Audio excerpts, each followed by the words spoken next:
All right, ladies and gentlemen, welcome back to yet another episode of the Facts Over Feelings podcast. I believe, Trevor, this is episode number 54. And boy, Trevor, we had a lot go on in this last week to 10 days here. Sure have. Trevor and I are getting on this podcast and filming this episode right after the NBA Finals Game 4. And we're going to start off by talking about the NBA Finals. And I needed to get Trevor's reaction here first because it is his Phoenix Suns. Trevor, I want your reaction to Game 4, and then not just Game 4, but the entire series so far, because we have not been able to talk about the finals because all these games have happened after our last podcast. So, talk about this game and then the previous games and just your take on what's gone on so far. Yeah, I'm going to start with game 4. And, as a Suns fan, my community is very frustrated with the officiating. I get that. My community is frustrated with, the calls and non-calls that Giannis gets. I get that. But that's not why we lost tonight. It's easy to make excuses. It's easy to make the refs a scapegoat, but there are two real reasons why we lost tonight. Well, three, but it ties into two. Number one, turnovers and offensive rebounds, which led to 19 extra possessions for the Milwaukee Bucks. When you get 19 extra possessions, it's hard to win. Or when you give the other team 19 extra possessions, it's just hard to win a basketball game that way. Between turnovers, offensive rebounds, you're putting yourself at such a disadvantage and you're giving yourself such a small margin for error when you give a team that many extra shots at the basket. And Milwaukee did not shoot the ball well at all tonight. I believe they were 28% from three, a little over 40% from the floor overall. They only scored 107 points. I mean, we can complain about the fouls on Giannis, but he didn't really shoot that many. I think he shot 8 or 10 free throws. It wasn't absurd. But when you give a team that many offensive rebounds, when you turn the ball over 17 times, you're not going to win very many NBA Finals games, particularly on the road, right? The second reason why we lost, and this is the reason why I had to walk outside of my house and scream for about a minute right after the game ended, was Chris Paul. Chris Paul was flat out horrible. This was one of the worst games I've seen him play in a Suns uniform. He had the worst plus minus on the team. He had 5 turnovers. He had 4 fouls. He was only 5 for 13 from the field, and a couple of those buckets were layups right at the end when they weren't even playing defense. And as your leader, as the one guy who has playoff experience, your vet, he's your highest paid player, there's no excuse for this. And I get there's off shooting nights. Devin Booker in game 3 had an off shooting night. But if I'm Chris Paul, I can't have 5 turnovers. He's had 3 games in a row now, 5 turnovers. Or maybe he had 6 in game 3 and 4 in game 2, but he's averaging 5 turnovers per game over his last 3 games. That can't happen. He's your leader. He is our veteran, right? He is the guy we brought in to put us in this position. And my final point on this game is the fourth quarter. We got outscored 33-21 in the fourth quarter. I believe we were up by as many as 9 points early on in the quarter and just choked the game away. And it hurts because I honestly, watching this game with about 8 minutes to go, I just felt like we were going to win one of those ugly ones, right? Against the Clippers in game 4, we won an ugly game. And I thought tonight, with how bad we played, outside of Devin Booker, who was splendid, but I'll get to that in a second.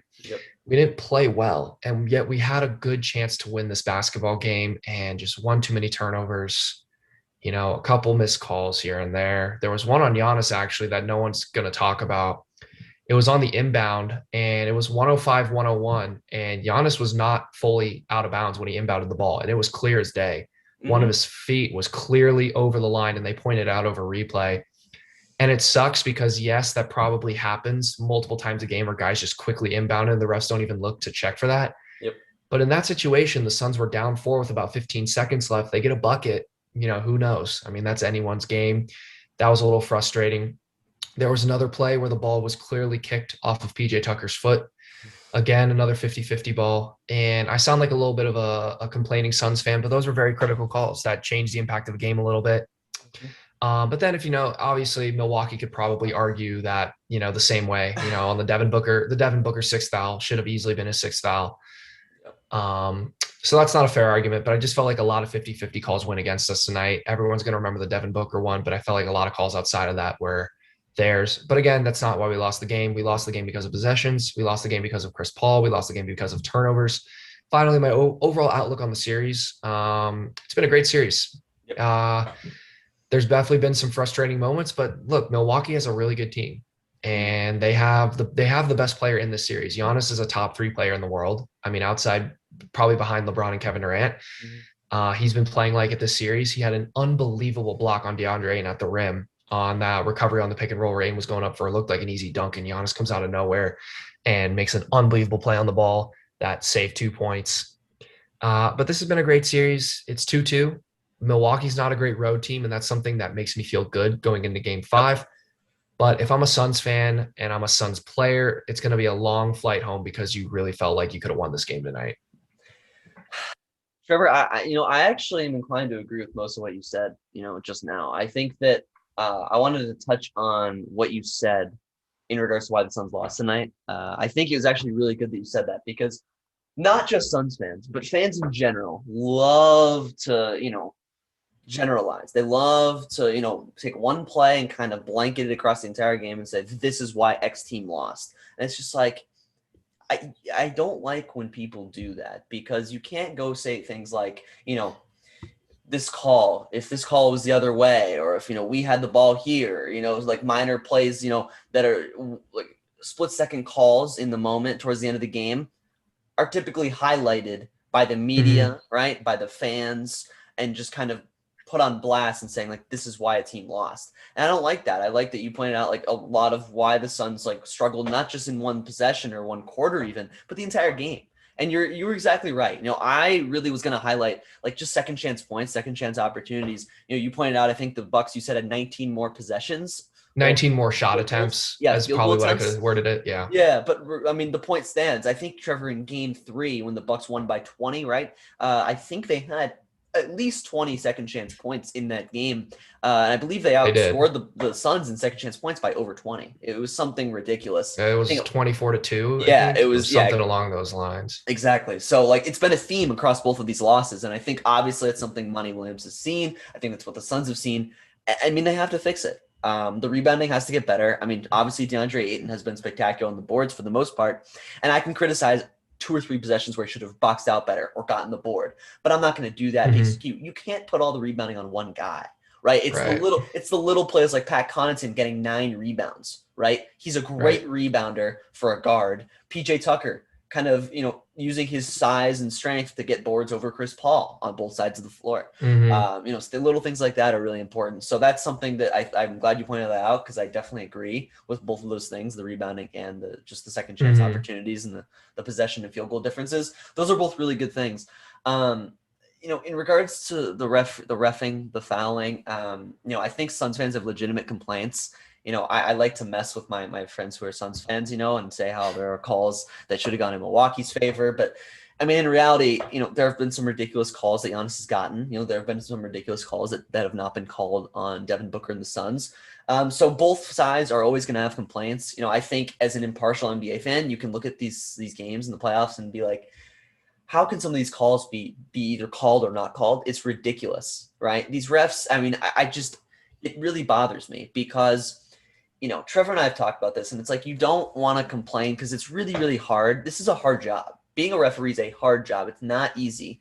A lot of Mm-hmm. people can say it from sitting on their couch saying, oh, I would have made this call, but you don't know in the moment. It's a split-second decision with millions of people watching you. It's tough to make these calls in the moment, but there are some really blatant calls that are just missed, and it's always just tough to see that just as a fan. Just, watching both sides get bad calls on the other side, it's just tough to see that. And so that's always something that you look back and wonder if it would be different, if calls were changed, what would have happened. But, we're not going to harp on that too much. Talking about just the rest of the series, I don't know. I think that this has been a great series so far. I think that I said this to Trevor off the air. The first team to win a road game will win this series. And I'll tell you right now, the Phoenix Suns were this close to winning the NBA Finals tonight. And I'm kind of overreaching, right? But, you go up 3-1 against a Bucks team who really struggles away from home. Both Mm-hmm. teams struggle away from home. In both teams are inexperienced in the NBA Finals. So, I mean, it's kind of expected. But the Mm-hmm. Suns grinded in this game. They fought tooth and nail. Both teams did. But, Devin Booker stepped up big time. I called not just him out, but all the guards on the Suns out and said they have to be consistent or I'm worried about them in this series. And one of them seems to step up each game. I mean, I get Chris Paul had a bad night. I get Devin Booker had some bad nights early in the series, but one player for the most part is stepping up between the two of them. I guess in order to win a road game in these finals, both superstars have to step up for both teams. I think that's what has to happen. I think we all agree. So I need to see more from Chris Paul, right? If Booker's going to play the way he did, you just need Chris Paul to stop turning the ball over, really. You don't even need him to score more. You don't even need him to score more, right? He's a good enough player. He's a good enough facilitator. You don't need him to drop 35 or 25 even. Just need him to take care of the basketball like he was in the Nuggets series, Trevor. I mean, you talked about how well he took care of the ball, and you swept the Nuggets. I mean, you made quick work of them. You brought out the brooms, and they were gone real quick.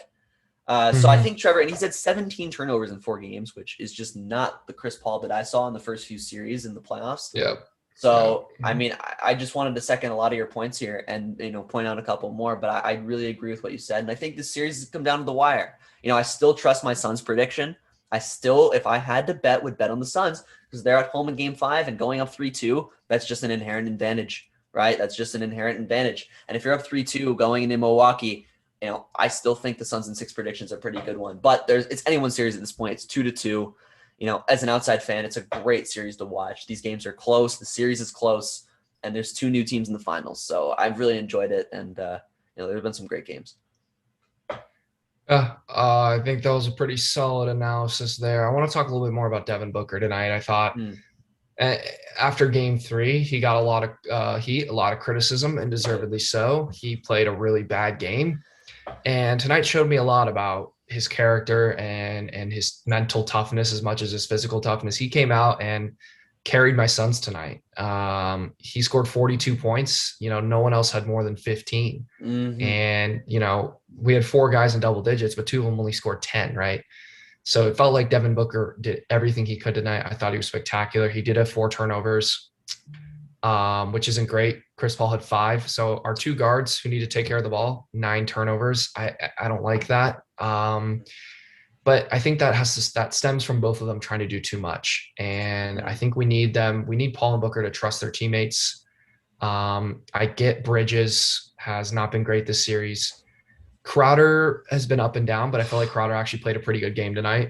His stats won't show it. He was only 3 for 10 from the field, but I actually thought he was pretty solid for the most part and hit some timely shots. But I think Chris and Devin need to simplify the game a little bit. Devin was spectacular shooting wise. I'm just talking about the turnovers. Yep. Simplify the game. Don't try and do too much. And this is more directed at Chris Paul, but don't try and do too much and just trust your teammates, right? Don't try and make the hero pass, make the simple play. And Chris, off night shooting, it happens. It happened in Devin Booker in game 3. I trust he will shoot better in game 5. I'm more worried about the turnovers than anything else. And this will be my one little grievance with the officiating as an overall grievance. Yeah. I look at my team's foul distribution. We have 2 guys with 5 fouls and a guy with 4 fouls. And then I come to the Bucks distribution of fouls. Chris Middleton with 1, Giannis with 3, Middleton with 1 foul. Holiday, I'm not sure how Drew Holiday only had 1 foul in this game. He shot the ball like crap. He was 4 for 20, but how does Drew Holiday only have 1 foul? Bobby Portis with only 1 foul, Giannis with only 3 fouls. So outside of PJ Tucker, nobody on Milwaukee was in foul trouble. And my grievance is DeAndre Ayton gets off to an amazing start in game 3, right? I think he has like 14 points in the first quarter. What's the only thing that stops DeAndre Ayton from staying in rhythm and having a huge game? Foul trouble. Tonight, Devin Booker, who still had a huge game. What was the only thing that held Devin back from even going better, being even better than what he was? Foul trouble. So for me, it's a little frustrating to see the 2 guys that were playing great get really taken out of the game by fouls. And you hate to see that in the NBA finals. It hasn't happened with Giannis yet. It hasn't happened with Middleton yet. It's a little frustrating for me as a Suns fan, but again, I'm not going to make that as an excuse. With that being said, it's frustrating. And, even with it being as frustrating as it is, we still should have won this game tonight. And that's what I'm going to look back to, is the fact that we had a huge opportunity to take a commanding lead in the series. And now it's going to go at least 6. And I anticipate this going 7 games. I really think this will go to a 7th game next Thursday. It's going to be a long week for me. It's going to be a long week for my fellow Suns fans, but Yeah. we got a great series on our hands. And look, people are gonna complain about the injuries and whatnot, but these are the two teams left standing, and these are the two teams that have earned their right to play for a championship. And now it's going to come down to a best of 3 finish.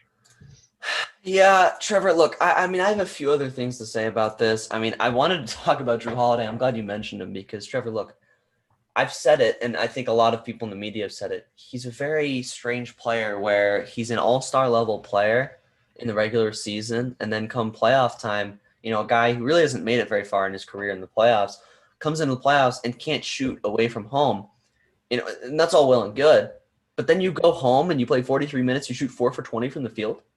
Are you kidding me? You're supposed to be the third best player on your team. Like, pretty far and away, really, the third best player on your team. You're supposed to be this all NBA type defender, a guy who can score pretty much anywhere on the floor. Maybe not at an elite level, but he can make threes. He can hit mid-range jump shots. He can get to the rim pretty much at will. He has some strength and speed and agility. He's a very good basketball player, but he can't seem to make shots. And I don't know what it is, but man, if you're Drew Holiday, I need you to be able to recognize when you aren't making shots and start passing the ball. I mean, he took 20 shots and he made 4. It was unbelievable watching this guy. And he would miss point-blank layups. I mean, there were at least 2 shots, maybe even 3 that I saw tonight where I was like, are you really? I mean, Trevor could have made those shots. I mean, it was ridiculous. It was just kind of unbelievable. I think that he's just got to recognize when he's off shooting-wise and just stop shooting the ball 20 times a game when you're not shooting the ball well.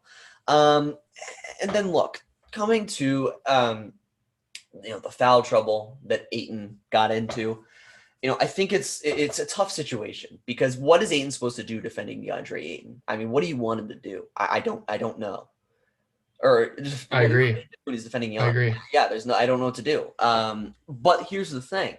If you're an NBA ref, it's very hard when you're watching a guy who's probably the strongest player in the NBA, or he's strongest and fastest with that sort of combination, right? He's extremely quick and he's extremely strong, especially in the upper body. What do you do when there's a guy in front of him and Giannis is just making his way to the rim and there's just a guy who just is there just in his way and there's a lot of contact. It's a very bang play. I mean, do you let him play through it or do you let the guy, one of the most physical players in the NBA just get another foul call? It's just very tough. And again, I go back to how these refs.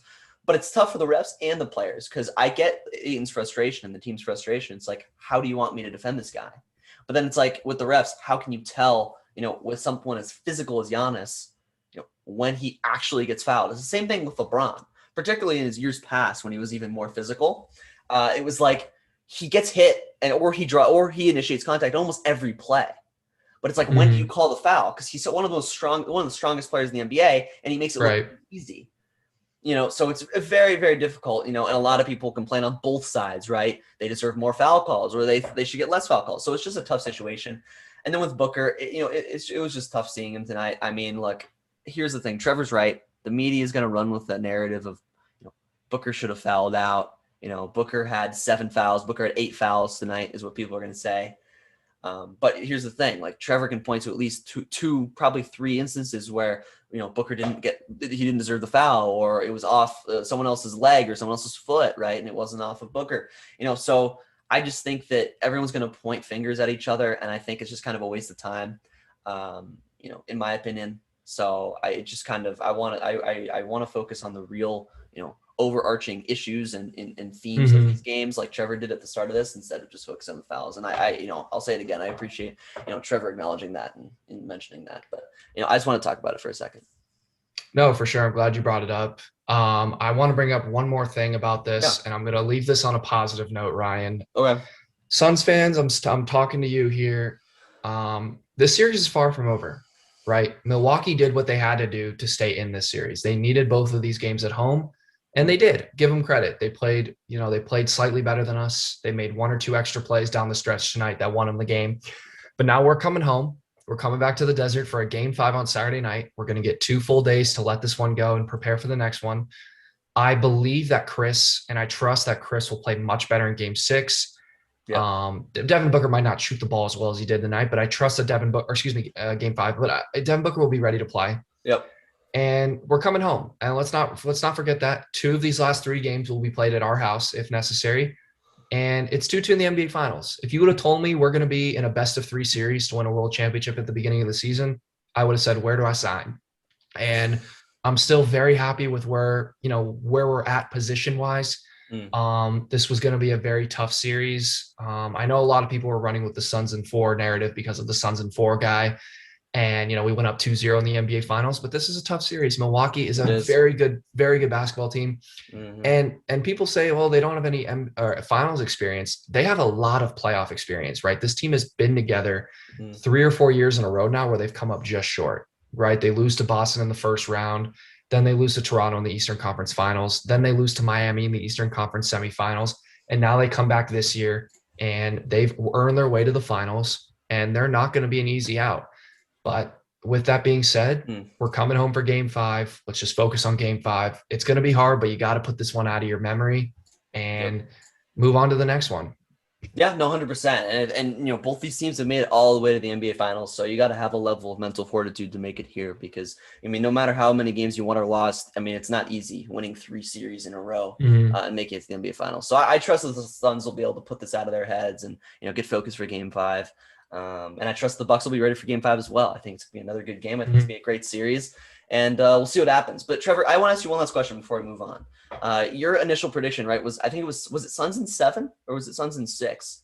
I forgot. I'm going to say either way, what do you think now? I think I said Suns in 7. Do you stick with that? Here's what I'm going to say, and this is going to sound a little weird to you, Ryan. Okay. I think if the series goes to a 7th game, I think Milwaukee's going to win. And here's why. Because in a one-off game 7, even on the road, your superstar can win you a game, right? Your superstar can't single-handedly win you a series, right? Giannis needed Middleton, and he needed Holiday and the other guys from game 3. He needed Middleton tonight. He needs those guys to win this series. But if it comes down to a one-off game 7, who has the best player? And Milwaukee is the best player in Giannis. And I think in that situation, it's going to be a very defensive game, and it's going to be a very, one-on-one game. Who's going to be able to hit more tough shots? And I just think having the superstar is your advantage in a one-off situation, which is why I really think Milwaukee might steal game 7. It sounds crazy because I'm a Suns fan at heart, and I will never bet against my Suns. I actually bet on the Suns money line tonight, so I lost a little bit of money. Oh well. But the more I think about it, the more is our lack of playoff experience going to catch up with us? It has an all postseason, and we'll see. I really think if we take game 5, we're in a great spot. Yes. And we've actually conveniently won every closeout game on the road, right? We're 3-0 in road closeout games. So for me, I would feel good going into game 6, but let's say Milwaukee comes out in game 6, jumps on us. They win that game fairly easily. Then it comes to a game 7. Then you start looking at who is the best player, who has the superstar. It's a one-off. Everything's on the line in one game. And as a betting man, you trust the team with the best player. So that's my logic behind that. All right. I'm still going to stick with my Suns in 7 prediction, I guess, but I more and more think actually, I'm kind of contradicting myself. I'm going to go with my heart and not go against my Suns, but my head is telling me that if this goes to a 7th game, I really think Milwaukee could steal it. Yeah, look, I think you and I are both on the same page, but I think the difference between us is I think if the Suns steal game 5, I think they win game 6 as well. I think if Milwaukee, I think whoever wins, I said whichever team wins a road game first will win the series, and that's going to turn out to be true, I think.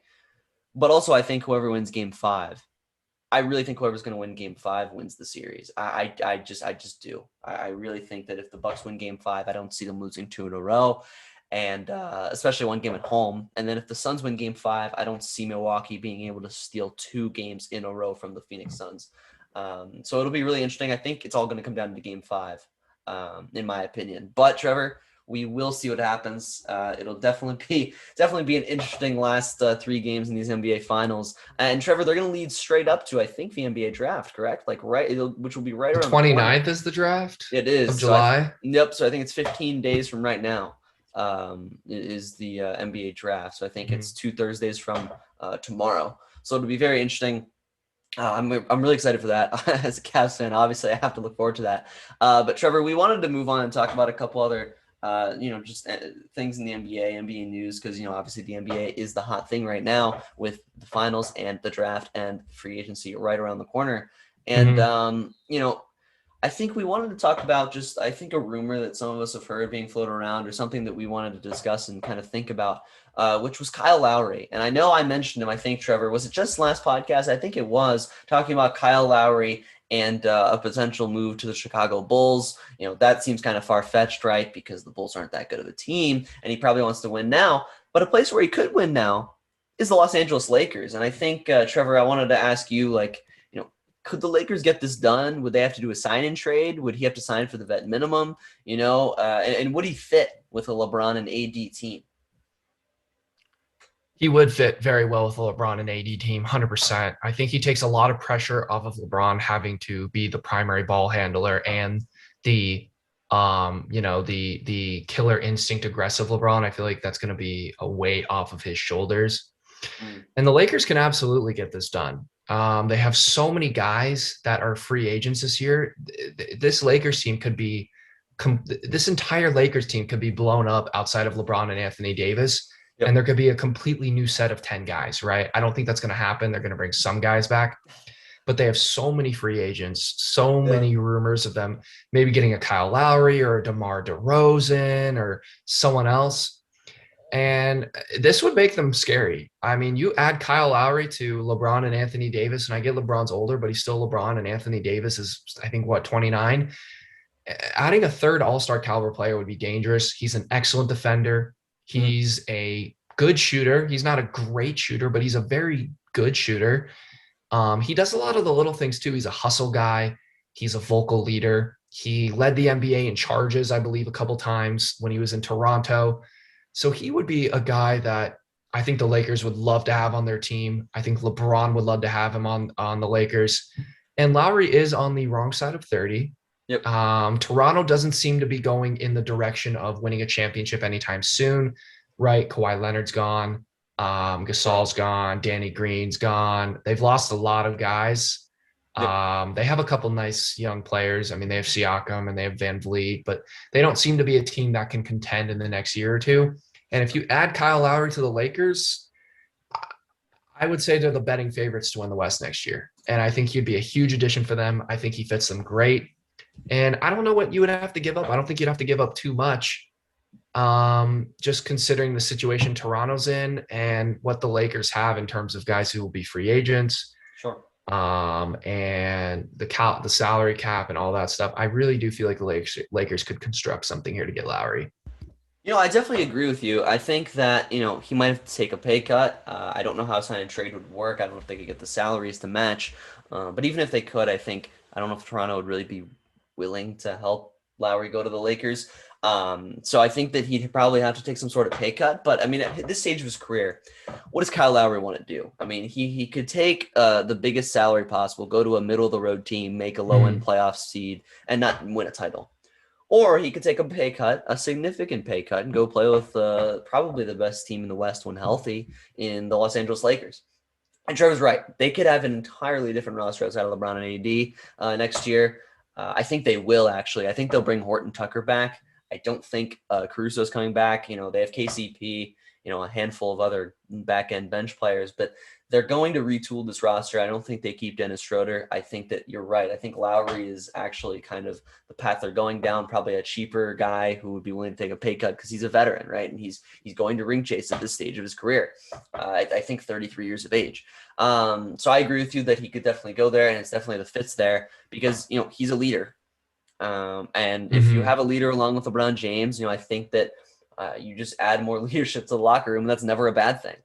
And, Kyle Lowry has had his problems with LeBron James in the past. He never made it past them in the East. LeBron and the Cavs always kind of steamrolled Kyle Lowry. But, if you can't beat him, join him, right? So, he could definitely fit there. He's a great three-point shooter, great, he can score pretty much anywhere on the floor. And he's one of the NBA's best floppers, so he'll fit right in with LeBron James. It'd be kind of fun.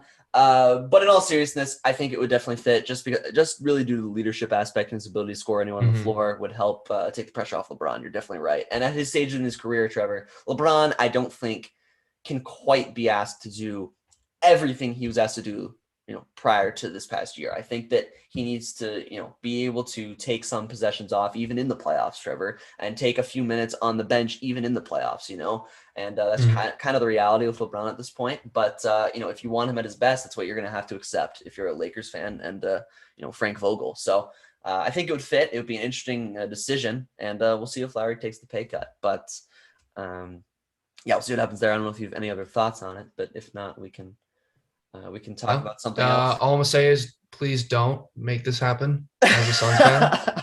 But like, no, I look. Here's the thing. I'll say this real quick. The Lakers are gonna get somebody in free agency. Yes. Somebody is going, and somebody like worth something, right? They're not gonna, nobody's gonna make a fuss if Zaza Pachulia gets signed by the Lakers, right? But they're gonna get somebody worth talking about. It might not be Kyle Lowry. It could be DeMar DeRozan. I don't know who it's going to be, right? They're going to get somebody in free agency. They're going to retool this roster. And there's players out there. There's free agents out there, and the Lakers have a lot of disposable assets and a lot of free agents themselves. So we'll see what they do. Their roster might look, as we said, very different, but I would anticipate them getting somebody of almost all-star or all-star caliber. Yeah, I mean, I agree. They'll get somebody, maybe I don't even know if it'd be all-star caliber, but filling out their bench, even getting a guy like Blake Griffin. Like Blake, I wouldn't be surprised if someone like Blake Griffin went there, left Brooklyn, went to LA, stuff like that. But it'll definitely be from one super team to another. Just like Kevin Durant. I love to see it, all these guys. But again, it'll be a really interesting offseason, and kind of pushing off that point, I wanted to talk about Ben Simmons for a second. I know we've talked about him a little bit, in past our podcasts favorite subject on the Sixers. But there are teams who have been, rumored to be interested in him. And Trevor, I don't think it's what Ben Simmons envisioned when he thought he was going to maybe be traded in this. Based on these teams we have down, Ryan, I don't think so either. So look, there was a rumor going around today by relatively reliable sources in the NBA that Ben Simmons has been connected to teams such as the Sacramento Kings, the Cleveland Cavaliers, the Minnesota Timberwolves, the Toronto Raptors, and the Indiana Pacers. And Trevor, if you don't mind, I was going to kind of start off and talk about this. Look, I don't think Ben Simmons is a fan of any of these teams, but I would agree. But I will say, all hope is not lost. I really think he could maybe, if it were to be between these 5 teams, and there's always kind of a dark horse that shows up later, Trevor. There always is when a guy's willing to, be on the trading block, when the guy is kind of being shopped around the league. There's always a team that comes in and tries to make a late push. But assuming it's these 5 teams, I think the Pacers probably would be the best, the place that, might be the best of both worlds for Ben Simmons. And I can say that because they're the most talented team here. They have the most talent, right? They have Miles Turner. They have Malcolm Brogdon. They have TJ Warren, who's coming back. They have Karis LeVert. They have Sabonis, obviously. And, adding Simmons, wouldn't be the worst thing in the world. Now, look, they would have to trade one of those players. I think they'd probably have to trade Brogdon, if I had to guess, a guy that Philly would want, for shooting, right? And just to be a floor general, which he is. He can pass, he can shoot, he can pretty much shoot from anywhere on the floor, whether it's around the basket or behind the 3-point line. So that would be a hefty price to pay, and that'd be something the Indiana would have to think about, but it would improve their defense. Their defense would probably be one of the best in the NBA because they have really good big men. I know in particular, Miles Turner is a really good shot blocker, really good defender in the paint. So Simmons could help just with the team defense there. But, I think it would help Simmons because he's on a pretty solid team, a team that could probably not go to the Eastern Conference Finals ever, but, make some noise in the playoffs. But it would be a place where he could retool himself and rebuild his image, because it's a pretty quiet place. Does anyone really pay attention to the Indiana Pacers in the regular season? Not really. I don't even think anyone's really paid attention to them since Paul George was there, Trevor. And even then they weren't really at the forefront of the media. They were kind of there, kind of on the back burner, talked about a little bit, but never really taken super, super seriously. So it would be a good place for him to try to retool his image. To Trevor's point that he's probably going to make, it's just if Ben Simmons wants to do that. It just depends if Ben Simmons is going to care enough, is going to try hard enough and make the effort to improve. And I don't know if, Trevor, you have any thoughts on, Ben Simmons in general, any of these teams, can Yeah, well, he? you kind of stole my point. I'm sorry. If I'm Ben Simmons, yeah, like, do I want to go to any of these teams? Probably not. But that's the business of the NBA, right? You don't. Hmm. Most players don't get to decide where they get to play, right? There's the superstars. They kind of get to push there. But Ben Simmons is not a superstar, right? Hmm. So that's just the business of basketball. You don't get to decide where you want to play. And if I'm Ben Simmons, he was a pretty hyped up player his first year or two in the NBA. He won Rookie of the Year in his second year, which is always funny to see that. People bring up that meme of him winning Rookie of the Year in his sophomore year.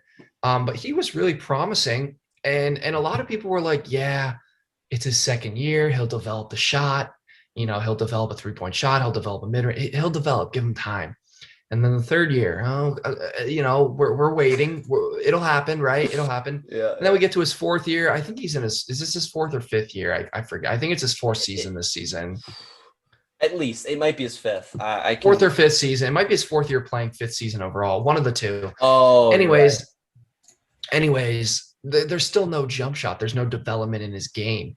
Yep. And as a guard in today's NBA, you have to be able to hit a shot outside the paint. You just have to. And people have brought up Ben Simmons' work ethic. I believe Danny Green called it out and said, Sheesh. he's not a guy that's going to push himself. You have to push him.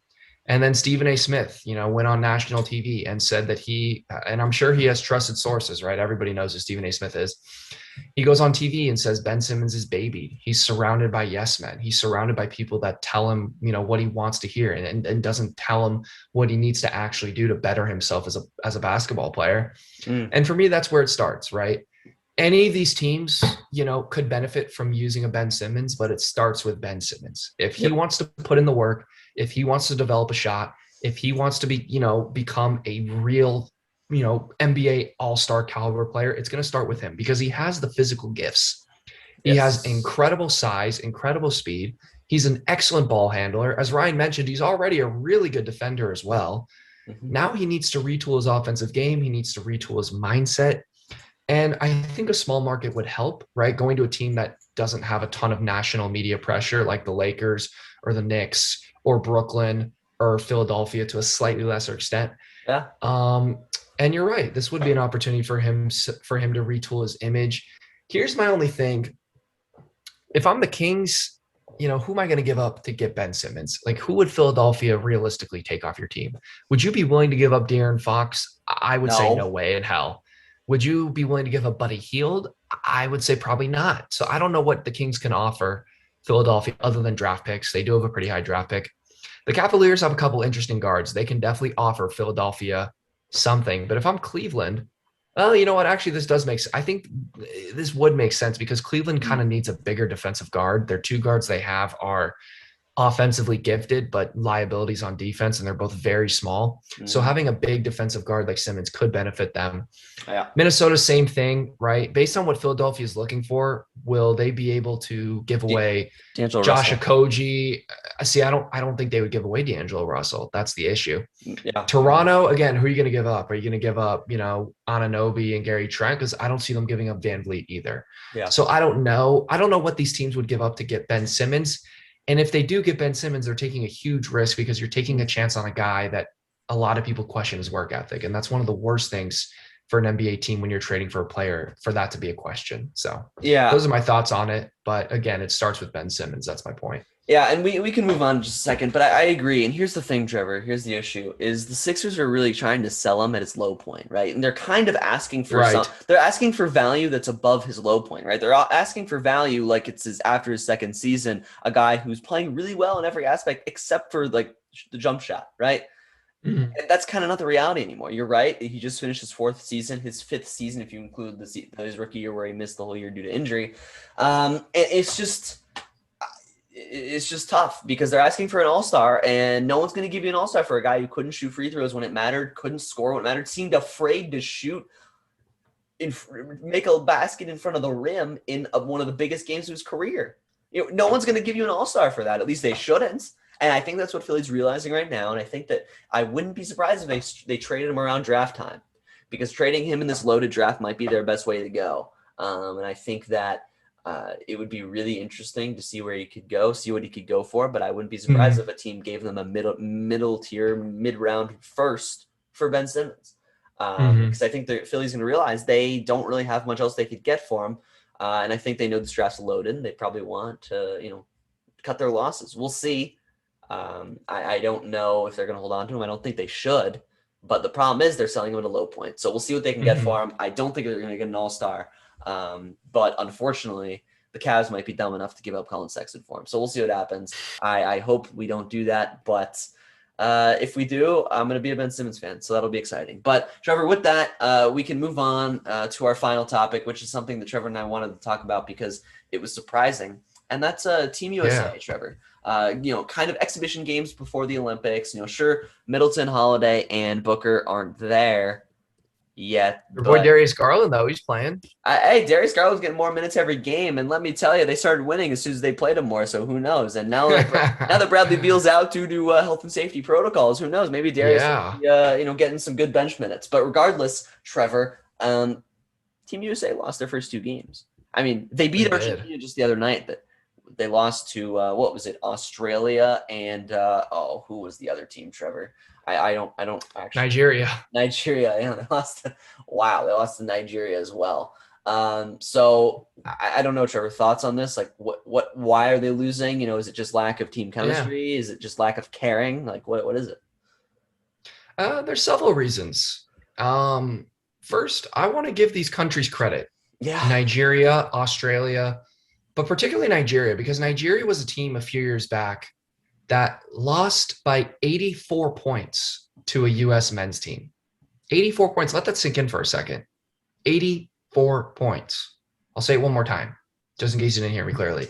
84 points. That is crazy. Yeah. And this is a larger point, and Colin Cowherd made a great point about this. Basketball is global, man. Every year, the league becomes less and less U.S.-born players. There's more abroad players every year.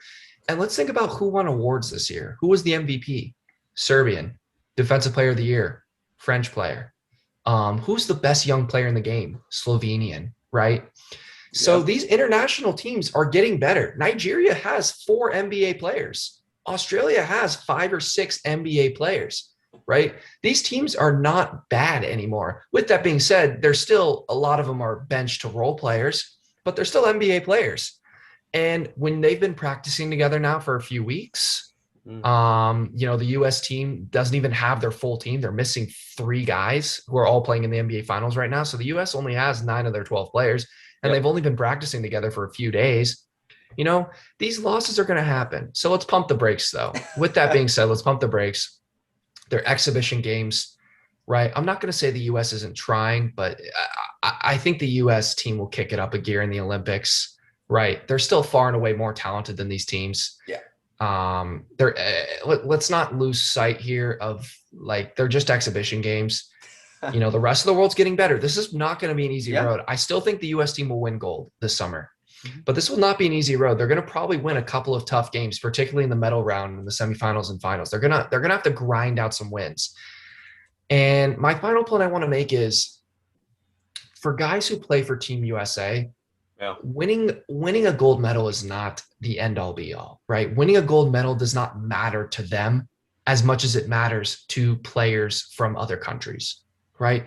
There's that want factor.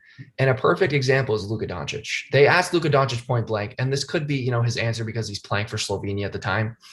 They ask him, would you rather win an NBA title or a gold medal with Slovenia? And he goes, gold medal, not even close. Yeah. So that gives you the kind of idea. That gives you the kind of idea what a gold medal means to guys who don't play for the U.S. versus the guys who play for the U.S. probably would rather have an NBA title than a gold medal. Probably. So I think there's that factor as well. And, combining the other 2 things where international teams are better and the U.S. not having a lot of time to play together, I think those are the reasons why we're seeing them struggle right now.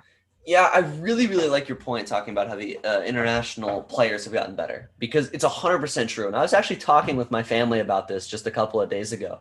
And we were talking about how surprised we were that the U.S. was struggling. And one of my family members made the point that hey, look, these international players they're legit. Like these They're international, good. They're really good. yeah, like there's definitely getting better across the world, right? Like, Giannis came from Greece, right? And I He mean, did. like there are guys, and you saw, I think, oh my gosh, it was Sabonis, and there was another guy that was playing with him. I don't even remember. Valanciunas. Valanciunas. I mean, that's a great front court. They're not going to make the Olympics, but like there are guys all littered all throughout these Olympic teams here for all different countries that are really good NBA players. And even if they're not NBA players, some of these guys are still really talented. Some of these guys are entering the draft this year. There's a few guys who are going to be drafted that are on Olympic teams, Olympic rosters right now. And so I love the point that you made, because it's definitely true. Like the talent that's coming out of these countries across the world is definitely much improved from like even 8 years ago, 10 years ago, especially 12 years ago. I mean, it's much, much better. So it's really good to see that. It's really cool to see that, because I want a more competitive Olympic scene. Down the road, maybe it'll be more competitive than it is now. The U.S. is going to win gold. I don't really have any doubt about that. I mean, they're just so much more talented, but they're definitely struggling. And Trevor made one point. I'm going to make another. I think it's because a lot of it is outside of the lack of team chemistry. They're expecting these refs to call fouls. You watch these guys, Trevor. You watch these guys. They're standing there waiting for the foul call, and no foul's coming.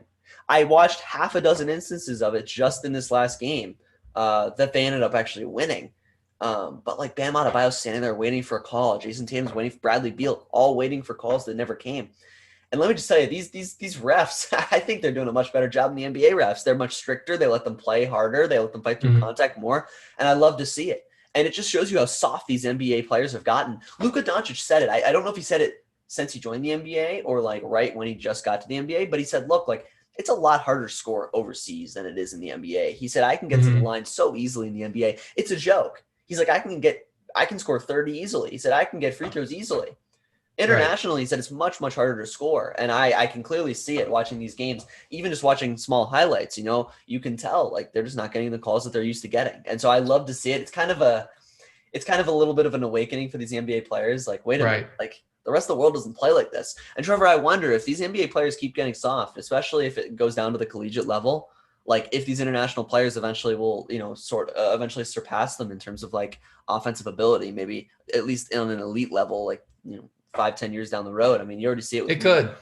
You see it with Giannis, right? There's a bunch of guys who are just really good at getting to the line. You see it. You see your frustration with Giannis just in this series, right? Like a lot of these guys internationally, just like it's really easy for them because they grew up not having to, not having these really soft refs and soft calls. So I think it's really interesting seeing that.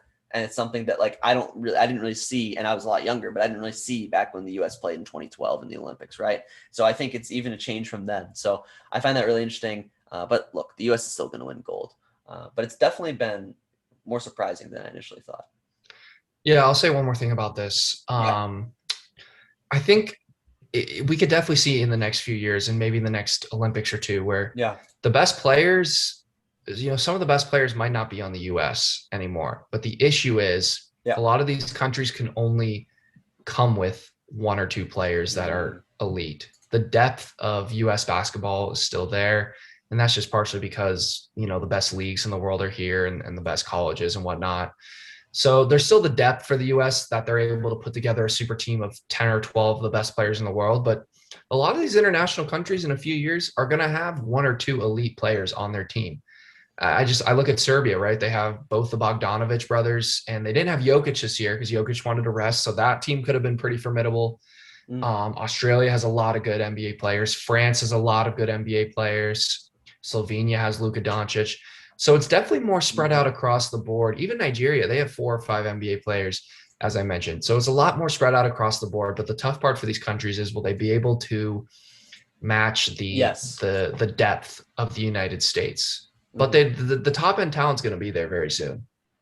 Yeah, no, 100%. I totally agree. I think we both agree. The top end talent's going to be there, but it's going to take a long time for them to match the depth of the United States if they ever do. Right. But it'll be interesting because, like, if they have the top end talent, anyone could beat anyone, especially in the Olympics. So it'd be really, I think we'd see more upsets than we have in past years. I mean, what was it, Trevor? The U.S. is 54-2, I want to say, going into this year. I think it was, and like something, it was something ridiculous. And now they're 1-2. It's just kind of funny. Look, it's just something to laugh about, something to kind of smile at. But I think we'll win gold. But it's definitely an interesting thing because I don't think anyone really expected it, right? Right. But Trevor, I don't know, man. If you want to shout anything out before we wrap this up, say anything else about, the Suns, anything in general, just outside of the NBA, or are we just going to wrap this up here? I'll say one thing. I want to mention the Euro soccer tournament. I don't know. Ryan and I don't watch too much soccer. I watch a little bit of soccer. Yeah, you watch more than I do. A couple of my good friends are really big soccer guys. So Italy won the Euro tournament. They beat England in a terrific game. It was a penalty shootout. Italy won 3-2. Yeah. Good for them. Italy hasn't lost an international match since 2018, and they beat a lot of good teams to win that tournament. They beat teams like Switzerland. They beat teams like Belgium, who are the betting favorites. They beat Spain, who is in a bit of a transition period between their old guys and some of their newer generation players, but still a very formidable team. And they beat a very talented England team after going down early in that game. So credit Italy. They won the Euro tournament. European soccer is just so much fun to watch for me personally at the international level. Just the level of play over there is, European soccer is like our NFL and NBA, right? The best in the world are all in Europe for soccer. I want to call out the England fans a little bit. The racist attacks on the three black guys, the three young black men who weren't able to score PKs, Marcus Rashford, Jadon Sancho, I don't know how to pronounce his first name, and Bukayo Saka, who are all very young, promising players. The racist attacks on social media and on a mural of Marcus Rashford in Manchester is inexcusable. I've called out sports fans a couple of times this podcast since stadiums started getting filled again. I don't know if it's the pandemic. I don't know if it's people being in their homes for a lot. People need to learn how to act again. And I get it. Soccer's a big deal, but there's absolutely no excuse to attack people personally and attack people racially because of a soccer game. I think that's completely inexcusable. And again, fans, let's act like normal people here. We shouldn't be attacking players. We shouldn't be throwing stuff at players. Right. Let's have a certain respect level for the game and a certain respect level for, watching greatness. Right. And again, the pandemic, people forgot how to act. I get it, but let's snap out of it. And credit Italy, though. Wanted to shout out Italy. They played a great tournament and they won the Euros. So good for them. I just want to say one thing. Look, I would agree. I watched the end of that game. It was a crazy ending. Like, I don't think I didn't expect that. I'm not even a soccer fan. It was like a wild ending. But I do want to say, like, I think this is too common amongst fans, though. I think it extends beyond just this past year, though. I think that, you're just focusing on this past year. I think that it extends back decades. Like, I look at Cody Parkey back when he missed that field goal for the Chicago Bears. Trevor, he got death threats for weeks from the Chicago fans. I mean, he couldn't go to sleep without thinking someone was going to try to break into his house and go threaten him. It was ridiculous. This happens. I think Philly fans have done it a multitude of times. I mean, it's happened for a long time, even these past few years prior to, 2020, it's happened quite a bit. And I agree. It's just disappointing because, look, these people are all humans too. They're just as human as you are. They make as many mistakes as you do.